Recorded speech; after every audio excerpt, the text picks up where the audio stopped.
que la communication en Afrique, en particulier, c'est les pays africains qui doivent le faire. C'est pas nous qui devons expliquer ce qu'on est en train de faire, c'est eux qui doivent impérativement le faire. Et ça veut dire que, en fait, c'est dans le champ informationnel qu'on doit considérablement faire évoluer notre posture en étant beaucoup plus fort, beaucoup plus habile, beaucoup plus présent. Et ceci nécessite d'avoir une compréhension beaucoup plus fine de nos partenaires, mais aussi de mettre nos partenaires en responsabilité. Et je voulais savoir, dans le cadre de cette compétition, cette guerre avant la guerre dont vous nous avez parlé et à laquelle l'armée française se prépare, qu'est-ce que l'armée souhaite faire par rapport au Sahel, notamment dans la guerre informationnelle?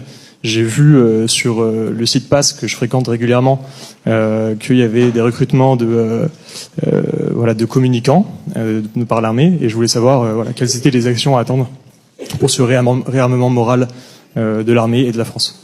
Tout d'abord sur le sujet de la compétition, où vous dites on se prépare. En fait, on se prépare pas à livrer la compétition, à faire la compétition. En fait, on est déjà dans la compétition.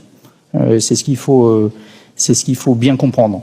Et plus spécifiquement en Afrique, vous avez illustré le sujet, comment on va faire évoluer nos dispositifs, ou en tout cas comment on va augmenter notre capacité informationnelle. En fait, c'est une analyse de la situation qu'on comprend assez bien. Il faut travailler avec les médias locaux. Pourquoi? Je peux vous faire part de l'expérience qui a été la mienne au Ghana et qui sans doute a motivé le président de la République à me demander de transposer ça autant que faire se pouvait dans les différents pays avec lesquels on est partenaire. La deuxième chose, qui est quelque chose qui est en train d'évoluer considérablement en Afrique, et c'est tant mieux, c'est la volonté de tous les pays africains d'affirmer leur souveraineté. Et quand on met d'un côté instabilité, de l'autre côté souveraineté, il faut forcément qu'on en tire des conclusions sur notre dispositif. Et que ce qui a été longtemps notre force, c'est-à-dire d'avoir des forces qui étaient présentes en Afrique, dans un certain nombre de pays, qui travaillaient avec les armées africaines, qui travaillent aujourd'hui encore avec les armées africaines, je pense que ceci mérite d'être vu. Et que ce qui était notre force est aujourd'hui quelque chose qui, dans le champ informationnel, nous nuit énormément. Et donc, il faut qu'on trouve comment on va... S'agissant de la riposte, je crois que la première des ripostes, c'est le narratif positif. À partir du moment où on arrive à faire douter les gens, et je pense que c'est ce que j'ai eu la chance de pouvoir, ce à quoi j'ai pu parvenir au Ghana, c'est qu'aujourd'hui, lorsque quelqu'un sur mes réseaux, dans le fil ou dans le fil de blogueurs qui évoquent des actions de la France, va dire quelque chose de négatif, on dit oui, mais on sait bien que la France, dans les pays francophones, etc.